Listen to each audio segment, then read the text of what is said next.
વલસાડના ભાગડાવાડા ગામમાં વરસાદી પાણીનો કહેર, અનેક વિસ્તારો જળબંબાકાર, ગામ બન્યું બેટ સમાન. વલસાડ શહેરને અડીને આવેલા ભાગડાવાડા ગામમાં ભારે વરસાદ બાદ ચારે તરફ વરસાદી પાણી ફરી વળતા સમગ્ર ગામ બેટ સમાન બની ગયું છે. ગામના અનેક વિસ્તારોમાં પાણી ઘૂસી જતા સ્થાનિક લોકોને ભારે હાલાકીનો સામનો કરવો પડી રહ્યો છે. દર વર્ષની જેમ આ વર્ષે પણ ચોમાસાની શરૂઆત સાથે જ ભાગડાવાડા ગામમાં જળબંબાકાર જેવી સ્થિતિ સર્જાઈ છે. ભારે વરસાદના કારણે ગ્રીન પાર્ક, જિન્નતનગર, સરદારનગર તેમજ આસપાસના વિસ્તારોમાં રસ્તાઓમાં પાણીમાં ગરકાવ થઈ ગયા છે. અનેક ઘરોમાં વરસાદી પાણી પ્રવેશતા રહેવાસીઓની ઘરવખરીને નુકસાન પહોંચવાની ભીતિ ઊભી થઈ છે.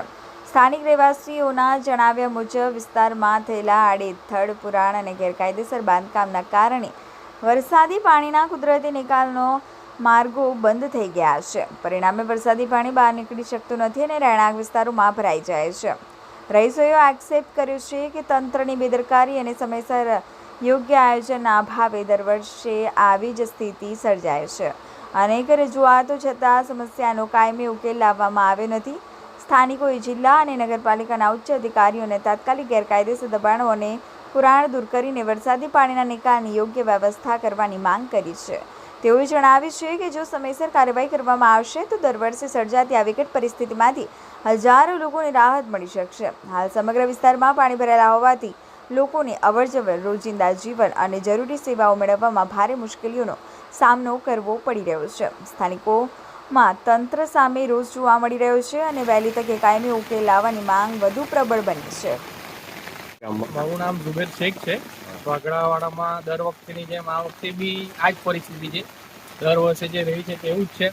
દર વખતે મગજ પર ટેન્શન કે ભાઈ સામાન ચડાવો, ઉતારો, ઘરમાં પાણી ભરાઈ જવાનું. તો નાણાંની દિવાલ જરાક તૂટી ગયેલી છે. ઘણા વર્ષોથી પ્રશાસનને આપણે રિક્વેસ્ટ કરીએ જ છીએ, પણ કંઈ અત્યારે કામ થતું નથી. દર વખતેનું આ જ મગજમારી છે. આ પાણી ભરાઈ જવાનું કારણ શું છે? પાણી ભરાઈ જવાનું કારણ એક તો આ નીચાણવાળો વિસ્તાર બી છે ને બીજું અહીંયા નાણાંની જે દિવાલ છે ને તે ગયા વખતે બનાવેલી બી હતી પણ જરાક તૂટી ગયેલી છે થોડીક, ત્યાંથી બહુ પાણી આવી જાય. એટલે અડધા કલાકના ધોધમાર વરસાદમાં તો આખું પાણી ફૂલ જ થઈ જાય, આટલો એરિયો ડૂબી જ જાય છે. અગાઉ કઈ પુરાણ કરવા બાબતે એવું કઈ રજૂઆત કરેલી હતી કે ઘણી વખત રજૂઆત કરી, ગયા બી હતા અહીંથી, અમારા ગલીવાળાને બહુ બધા ગયા હતા, પણ અત્યારે કઈ એનું હલ નીકળ્યો નથી. આ ભાગડાવાડા ગામમાં દર વખતે આ રીતે પાણી ભરાઈ જાય છે, તો એના માટે કોણ જવાબદાર?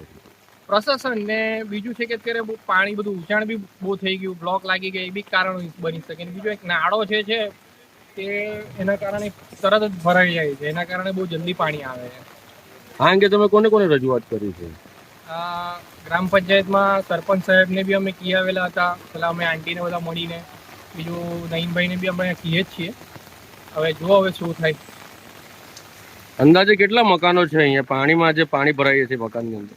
અંદાજિત અહીંયા હું તમને કહું ને તો 40 મકાન તો ખરી આટલા નીચાણવાળા એરિયામાં. આગળની ગલીના 10-15 મકાન, અમારા 6 મકાન, એટલે આ બધો એરિયો આમ કરીને 50 તો આટલા એરિયામાં જ છે.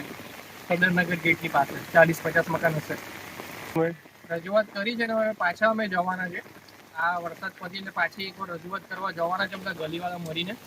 તો જુઓ હવે શું એનો હલ નીકળે.